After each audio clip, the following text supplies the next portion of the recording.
Boa noite, que a paz do Mestre nos envolva em mais um momento de reflexão. Na época que nós estávamos ainda com as atividades lá no centro, presencialmente, eu estava no grupo da evangelização.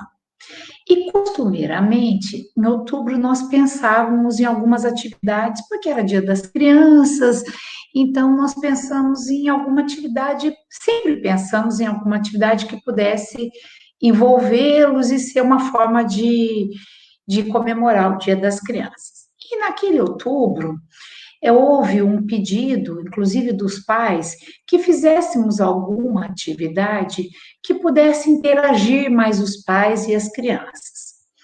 Então, apesar do pouco número de pais que aderiram a essa atividade, nós fizemos várias oficinas. E dessas oficinas, uma delas foi a de reciclagem. E para decorar o ambiente, surgiram várias frases, inclusive sugestões dos adolescentes, sugestões das crianças. E vendo aquele salão, eu pensei, nossa, essas frases dariam um bom tema para reflexão. Então, o nosso tema de hoje seria reciclar. O termo reciclar significa dar um novo sentido através de vários processos, de várias técnicas para algo que já existe. A primeira frase que surgiu, então, foi reciclar oportunidades. A sabedoria divina, na sua infinita bondade e atenta à fragilidade humana, nos proporcionou um novo meio de recomeço.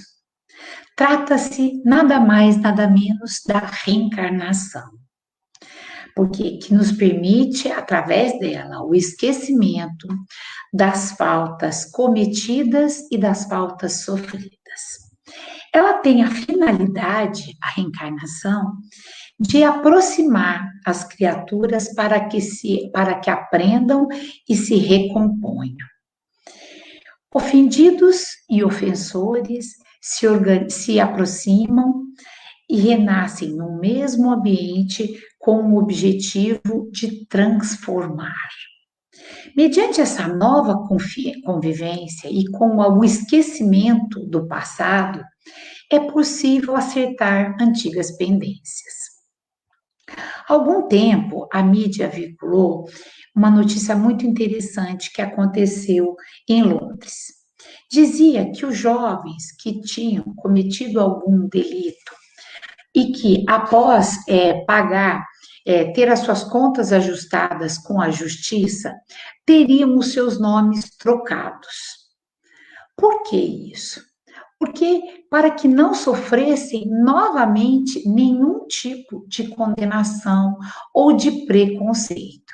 Então, eles iriam para penitenciária, eles iriam para centros de reabilitação e, após cumprir essa pena, eles teriam seus nomes trocados, evitando assim para que eles não sofressem um novo julgamento, uma discriminação, porque nós, infelizmente, temos um senso de justiça ainda um tanto quanto estreito, e fazemos esse julgamento, pré-julgamos erroneamente. Então, para que isso não acontecesse, foi possibilitado a troca do nome, o que seria uma medida extremamente interessante, porque quem daria oportunidade ao antigo presidiário, quem daria credibilidade ao antigo assaltante, então, tendo os seus nomes trocados, distintos das páginas policiais, talvez assim eles tivessem uma nova oportunidade de recomeço. Fazendo um paralelo com essa medida, Deus que nos oferece infinitas oportunidades de começar de novo, de acertar o passo no compasso das leis que regem no universo, nos oferece, então, a possibilidade da reencarnação. Saímos pela porta, pela morte e adentramos novamente na vida física pelo berço. Claro que com o esquecimento. Não esquecendo e não perdendo, em hipótese alguma, os conhecimentos já adquiridos. Então, nesse novo recomeço, nós saímos pela porta da morte e adentramos novamente pela porta do berço. Fazendo ainda assim, se não houvesse esse critério, como que seria e como é que ficaria a história de Judas? Traidor de Jesus, se não tivesse a oportunidade de ter o seu nome trocado, a sua identidade trocada, ele talvez, se reconhecessem a sua identidade, ele ainda seria talvez agredido, talvez queimado em praça pública, como ainda nós fazemos isso, ainda alguns mais há 2000 anos ainda apedrejam a figura de Judas personificado num boneco. Como seria ele se não tivesse o seu nome ou a sua identidade trocada? Ele que já passou várias vezes por várias encarnações e que nós, felizmente, desconhecíamos, teve a oportunidade de renovar o seu delito. Uma das suas encarnações foi Joana d'Arc, onde ele, fiel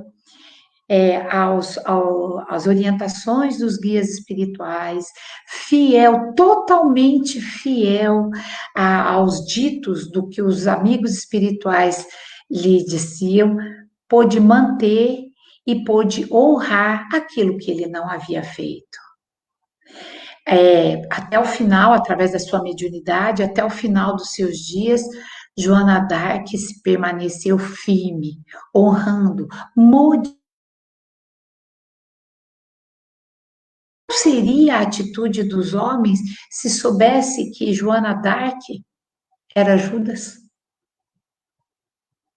Será que daríamos a mesma oportunidade? Infelizmente, não. Então, que bênção que é essa oportunidade reencarnatória. Essa e tantas outras que temos com a grande vantagem de nos encontrarmos, de nos reconciliarmos, de estarmos novamente com os nossos desafetos, com aqueles que nós prejudicamos, encontrar um novo significado, inclusive de perdão, para aquelas ofensas pelas quais sofremos. Então, a oportunidade da reencarnação é reciclar oportunidade. E sendo uma oportunidade, é a possibilidade de fazermos diferente, de estarmos aqui numa outra viagem, numa outra forma de aprendizagem. Daí então a sua importância.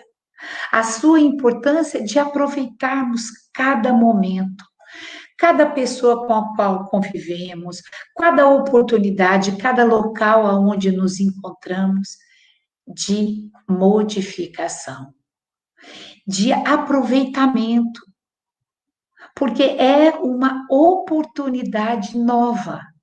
É como se nós tivéssemos a segunda, a terceira, a quarta e assim sucessivamente, chance de nos equilibrarmos com as leis que nós mesmos desorganizamos. A outra frase que surgiu seria reciclar atitudes. Como é difícil modificar atitudes. Ainda carregamos aquele homem velho. Não conseguimos, de primeiro momento, modificar aquilo que existe ainda em nós. Resvalamos das atitudes dos outros e reagimos. Dificilmente nós conseguimos fazer o que o Mestre nos orientou, que é perdoar 70 vezes 7, que é oferecer a outra face. Não, conseguimos ainda atitudes que respondem a outras atitudes. Não nos colocamos como responsáveis desta mudança, como capaz dessa mudança. Nos vitimamos e esquecemos que esse é um compromisso nosso, porque o bem que o outro me faz cabe a ele. Mas o bem que eu faço ao outro, ou o mal que eu faço ao outro, isso é inteiramente de responsabilidade minha. Como é difícil nós nos apresentarmos mais simpáticos, como é difícil nos apresentarmos mais condescendentes para com as inapetências, para com a dificuldade do outro. Como é difícil nós praticarmos uma outra forma de tratamento. Alguém me pede um favor, e se eu estou num dia cheio, se eu estou num dia atordoado ou com muitas atribulações, eu respondo rispidamente, eu devolvo com 4 pedras na mão. Nós temos um exemplo muito grande de reciclar atitudes. Foi em Tarso, na Sicília, no importante centro mercantil e intelectual que nasceu entre os anos de 5 a 10 da era cristã, uma criança que no ato da circuncisão recebeu o nome de Saulo. Seu pai era judeu e gozava de prestígio, e esse prestígio possibilitou alguns privilégios. Privilégios esses que eram dados para quem tinha duas formas, como recompensa dos serviços prestados ou por aqueles que que puderam dar uma vultuosa quantia. Ardoroso defensor de Moisés, Saulo desencadeou uma perseguição ao homem do caminho. E considerou o seu primeiro grande feito quando Nazareno apedrejou o jovem Estevão. E que Emmanuel vem nos relatar depois a grande surpresa dele ao saber que Estevão nada mais, nada menos era o irmão da sua noiva amada, Abigail, que veio saber que depois disso, 8 meses depois. No entanto, foi no caminho de Damasco, na Síria, levando cartas que davam poder a ele para ele prender todos aqueles que estavam seguindo Jesus, que Saulo foi surpreendido em plena luz do meio-dia por uma imensa luz daquele que ele perseguia. Saulo, Saulo, por quê? Porque me persegue. Nas entrelinhas, como se Jesus tivesse dito: porque tu, que foste o vaso escolhido para levar a minha palavra a todas as pessoas. Tendo vislumbrado então aquela luz muito grande, ele cai na areia sem visão. Seguindo a orientação dada pelo mestre, ele entra na cidade de Ananias e aguarda, em nome de Jesus, aquele que veio retirar a sua cegueira. Começou então, para Saulo, a jornada de trabalho e o calvário de dores. E após 3 anos no exílio, no deserto de Dan, ele retomou para pregar a boa nova. Aquele Jesus que tanto ele perseguia, na pessoa dos seus seguidores, tornou o seu senhor. Quando empreendeu a viagem a Damasco, ele era o orgulhoso Saulo, cujo nome significava poder, aquele que pede, aquele que solicita, o orgulhoso, para cair e se levantar como Paulo. E ao erguer da queda do seu cavalo, então ele pergunta ao mestre: o que queres que eu faça? E a partir daquele momento, então, ele trocou o seu nome para Paulo, que quer dizer humilde, modesto e pequeno. Mais de uma vez ele foi apedrejado, padeceu fome, frio, privações, por amor a Jesus. Ele aceitou e afirmou portar no corpo as chagas do Cristo. Decapitado fora dos muros de Roma no ano de 67 depois de Cristo, por ordem do imperador Nero, ele adentrou no plano espiritual. Numa mesma existência, ele conseguiu transformar a sua atitude de perseguidor para ser o defensor. E ele fez a sua vida um martírio onde ele levou toda a palavra do mestre, passando por todo tipo de provações. Como seria então se nós fôssemos uma versão melhorada do que somos? Como é que nós seríamos? Como seria se nós fôssemos um pouco mais amorosos?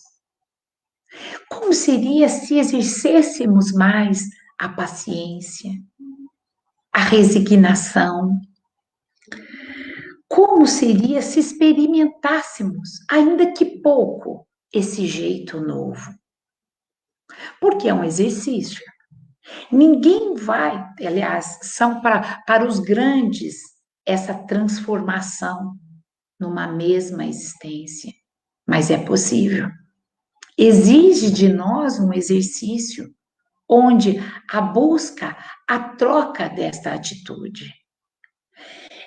Como seria se um dia inteiro nós não emitíssemos uma única palavra de raiva, de xingamento, de reclamação? Será que seria possível? Seria. Seria porque nós podemos nos conscientizar e tentarmos ser menos emoção para sermos mais razão, no sentido de buscar essa troca, no sentido de realmente alterar essas nossas atitudes. Como seria se não mantivéssemos atitudes rabugentas? Reclamamos da fila, reclamamos do trânsito, reclamamos da situação. Temos o péssimo hábito de reclamar por reclamar. E percebemos que a reclamação não muda absolutamente nada. Muito pelo contrário, piora o nosso dia. Piora a nossa possibilidade de fazer o que temos de fazer de uma forma mais amena, porque nós tornamos isso muito mais pesado. Fora as companhias espirituais do mesmo nível que nós atraímos. Talvez nós iríamos nos surpreender ao olhar para nós e vermos que somos capazes, sim, desta mudança, dessa modificação de atitude, desse reciclar. Pois o homem velho já existe em mim. E se reciclar é pegar o que existe e transformar através de um processo, de várias técnicas em algo novo, podemos fazer isso sim. Podemos nos modificar. Pois temos a oportunidade de conhecer, temos a oportunidade da leitura, das páginas do Evangelho, que vem nos convidar constantemente para essa atitude, para essa mudança de atitude. Precisamos dar a chance de mudar as coisas e tomar as rédeas dessa nossa conduta. Um dia de cada vez. Não temos a pretensão e nem conseguimos fazer isso da noite para o dia. Eu vou continuar um pouquinho mais, eu ia dividir esse tema em duas vezes, mas a nossa companheira que seria logo assim, dando sequência, a Amable não irá poder fazer hoje. Então, eu vou continuar um pouquinho mais com este tema. A outra frase, reciclar conceitos. Ainda somos extremamente preconceituosos. Não conseguimos entender, aceitar, conviver com aqueles que não têm a mesma opinião que a nossa. Já melhoramos muito. Tínhamos um preconceito racial que era muito mais forte, tinha o preconceito social, o preconceito religioso, que é um preconceito de alguma coisa. E aí existe uma contradição muito grande quando nós temos que amar ao próximo como a nós mesmos, mas amar o meu próximo que comunga com a mesma ideia que eu é algo fácil, é algo tranquilo. Se eu tenho esses que são afins, não existe problema. Mas como se eu tenho que conviver com aquele que pensa de forma diferente da minha? Se tem uma opção política diferente da minha? Se existe, se escolhe adotar um estilo diferente do meu? Ora, aonde está escrito que a minha escolha é a melhor? A minha escolha é a mais perfeita. A minha escolha, ela é boa para mim. E pode ser que até o presente momento ela seja ótima. O que não significa que para eu ter essa minha escolha, eu preciso que o outro tenha também. Mas nós ainda temos uma dificuldade muito grande dessa convivência, de modificar esse conceito. Gandhi, quando se deparou que na Índia tinha uma diferença muito grande das castas e que havia uma pirâmide que definia as classes sociais, e ao perceber também que a última era os párias, e os párias eram considerados impuros, portanto, nem podiam ser tocados. E ele, ao estudar os ensinos de Krishna, que aprendeu que Deus não fazia distinção de ninguém, de nenhum ser humano, independente da cor, independente da classe social, independente da religião. Religião é feita pelos homens, que significa religar, somos todos irmãos e cristãos. Então, ele combateu muito este preconceito. Ele brigou porque ele entendeu que éramos todos irmãos. Hoje, isso ainda está em menor proporção, se é que podemos pensar assim, mas ainda existe uma dificuldade muito grande, pois acreditamos que a nossa verdade é a melhor.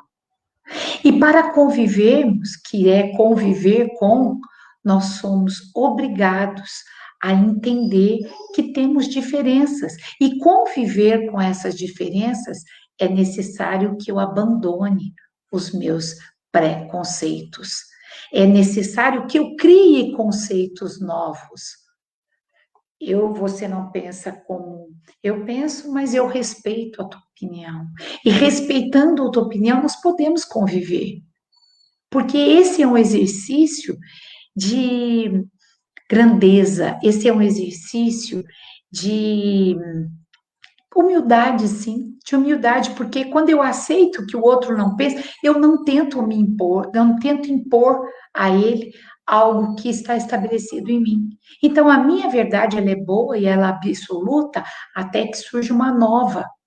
E nós estamos aí com diferentes maneiras de pensar, com diferentes atitudes. Temos isso até na própria família, que apresentam diferentes maneiras de pensar.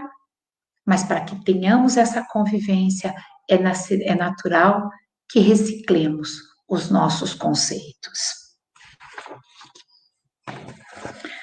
A outra frase, que seria muito interessante, reciclar relações. Como é difícil modificar as nossas relações. Como trocar de atitude com aquela relação familiar difícil. Como transformar aquele patrão intransigente, impiedoso, em um possível amigo. Como modificar a atitude daquele filho rebelde? Nós não conseguimos modificar a atitude deles. A proposta não é essa, é modificar relações a partir de mim mesmo. Eu não posso responder por esse patrão, eu não posso responder por esse filho, eu não posso responder por aquele familiar, mas eu posso modificar a minha atitude em relação a ele. Sim, eu posso modificar a minha atitude. É uma dificuldade muito grande transformar essas relações. Ainda estamos no nível de exigência onde pedimos que o outro suba até nós.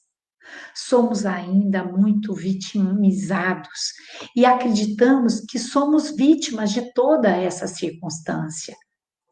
Mas eu acredito que essa seja uma das frases no que se diz no tocante ao reciclar, uma das mais difíceis. Ainda somos extremamente reagentes. Um familiar reage com a gente de uma forma equivocada e nós reagimos. Reagimos a este patrão, alimentamos o ódio, ainda temos a raiva que permeia as nossas relações. Num meu consultório, teve uma mãe que me procurou para saber a minha opinião a respeito de uma relação com o filho. Ela era separada e toda vez que era dia do pai visitar, do menino ir visitar o pai, ele ia e essa mãe era um pai negligente, era um pai egoísta, era um pai que não chegava no menino, que não procurava saber como ele se encontrava. Então ela me disse: Estela, você acha que eu tenho que obrigar ele a ir? Pelas leis que regem, ele tem que ir, mas ele já está com 14 anos e eu percebo que ele volta pior, deixando a nossa semana, inclusive, muito ruim. Você acha que eu sou obrigada? E aí eu fiz a seguinte pergunta para ela: Você já tentou propor a seu filho que ele busque este pai? E ela me disse não. Falei, pois é, talvez esse pai sofra a mesma carência, a mesma dificuldade desta relação que o seu filho sofre. Talvez ele tenha tido um pai igualzinho ao que ele está se apresentando e não sabe ser diferente. Mas eu ainda acredito que nós tenhamos que tentar todas as possibilidades para modificar essas relações. Só depois de várias tentativas de modificação é que nós podemos jogar a toalha e falar: não, essa relação está muito difícil. E nós temos uma dificuldade igualzinha a essa mãe em tentar propor mudanças de atitude nas nossas relações, porque quando essa mudança refere a nós mesmos, nós não conseguimos fazer. Nós temos dificuldade porque o outro não faz. E aí a culpabilização, como ele me trata desta forma, como ele faz desta maneira, eu não posso agir de forma diferente. Mas qual é o nosso exercício que não conviver, ou seja, viver com da melhor maneira possível? O primeiro exercício para que essa convivência fique melhor seria o exercício da prece, onde nós vamos começar essa transformação, essa reciclagem de relações envolvendo essa pessoa difícil, esse familiar complicado, este patrão, em vibrações de amor, de paz e de perdão. Sim, de perdão. É muito difícil, mas tá aí um exercício para nós diariamente. Porque quando um não quer, dois não brigam. E se eu abaixei a minha guarda, se eu já estou enxergando o outro que está se relacionando comigo como alguém necessitado, como alguém com dificuldades, isso já quebra, já quebra. Uma aluna minha me contou que um patrão dela era terrível, terrível. Ele não tratava os funcionários com rispidez, ele era exigente, ele não reconhecia, não admitia que os seus subalternos errassem. E o outro dia ela estava no supermercado e sinalizou para a amiga que aquele lá era aquele patrão horrível e que ela não queria mais trabalhar lá, que ela não estava aguentando, que ela ia pedir demissão. A amiga olhou e falou: Nossa, ele é meu vizinho. E a outra disse: É mesmo? E ele está passando por um problema seríssimo. Ele está com um filho com uma doença degenerativa.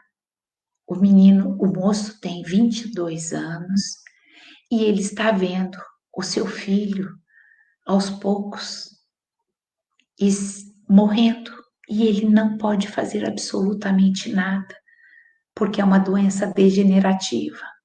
E ele estava andando, agora já está acamado, e tinha autonomia, agora está totalmente dependente, e ele não consegue, nem a ciência e nem ele, fazer absolutamente nada por esse filho.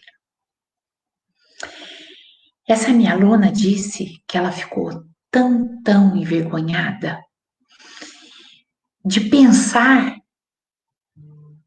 de julgar, de analisar a atitude dele. E a partir daquele dia, ela começou a se aproximar do chefe. Um dia levou um café, outro dia deu bom dia, ofereceu para fazer algo mais e foi percebendo que ele foi quebrando aquela couraça embrutecida, sofrida.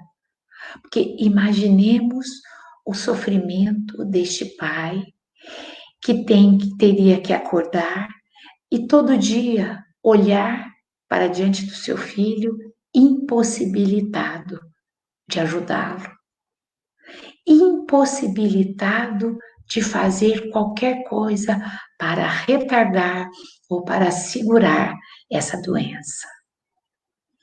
E a partir do que ela conheceu, ela conseguiu modificar aquela relação. Ela reciclou. Porque enquanto ela estava esperando por ele, esperando que ele fizesse, ela não fez nada e continuou sendo vítima. Ela estava a ponto de perder o emprego, de pedir demissão, porque não estava aguentando mais. Quando ela decidiu reciclar a própria relação a partir de uma informação preciosa, porque nós somos ótimos no nosso julgamento, mas desconhecemos nas nossas relações o que está por trás de cada um que convive conosco. E aí só analisamos as atitudes. Só prejulgamos as atitudes. Então, o meu compromisso não é com a atitude dele. O meu compromisso é para com a minha atitude. Então, a partir disso, eu posso escolher reciclar relações, modificar relações. E a última frase, nós temos um pouquinho de tempo ainda, reciclar esperanças. Estamos num momento difícil, estamos num momento que a nossa esperança está igual um dia de inverno, com ventos fortes, onde estão levando a nossa possibilidade de dias melhores. O noticiário vem trazer coisas preocupantes, o mundo inteiro está passando por este momento pandêmico, e como buscar esperanças por dias melhores? Como transformar esse medo, essa insegurança, essa incerteza? Única forma é colocando em atitude de fé. Fé é entrega, fé é confiança. E a esperança, ela é filha da fé. Se eu acredito, se eu penso, se eu idealizo e, sobretudo, se eu confio no Pai, que não há equívoco, que não há erro na minha história e nem na história dos que estão comigo. Se estamos aonde estamos, ainda num planeta de provas e expiações, é porque o nosso nível evolutivo ainda é para isso. E nestas circunstâncias, se estamos nela, é porque há uma necessidade. Então, precisamos nos fortalecer. Assim como manter uma atitude de um pensamento otimista, de um pensamento que faz com que a minha imunidade se eleve, precisamos encher os nossos sentimentos de esperanças, transformar este medo, esta incerteza, essa dúvida do que será, do que virá. Temos que tomar todos os cuidados nesse momento de pandemia, ainda não foram todos vacinados, a vacina ainda não é 100%, mas se nós acreditamos e se nós pensamos que não há erro, não há equívoco, podemos sim confiar. Confiar em dias melhores, confiar que nenhuma tempestade dura o tempo inteiro e que após a tempestade surge o sol entrando, ainda que devagarinho, ele vai preenchendo, ele vai alimentando os nossos corações e, sobretudo, nos fortalecendo, porque é a esperança que nos move. E nós estamos, inclusive, no século, praticamente, da depressão. E percebemos que esses nossos irmãos que estão deprimidos, eles estão desesperançosos. Eles pararam de acreditar na vida, eles pararam de acreditar em algo mais, em dias melhores. E aí vivem naquela tristeza, naquele sofrimento, porque esquecem, inclusive, de se perdoar, de se perdoar, de acreditar que somos sim merecedores de coisas boas. Claro que nessa temporalidade pode ser que não aconteça da forma com que esperamos, mas nós somos merecedores e temos, sobretudo, o amparo, porque nunca estivemos e nem estaremos sozinhos. Então, somos amparados para que possamos passar por todos os desabores, por todas as dificuldades necessárias para o nosso crescimento, amparados pelo amor e pelo carinho, e pelo amparo e caridade do nosso Pai maior. Então, essa é a nossa reflexão de hoje, onde nós podemos, a cada momento, reciclar-nos em todos os aspectos. Porque reciclar é um termo novo. Reciclar é uma maneira nova de dizer: busquemos a tão difícil reforma íntima. Reciclar nada mais é que reformar, transformar. E nós temos que começar por nós mesmos. Uma boa noite a todos e muita paz. Até a semana que vem.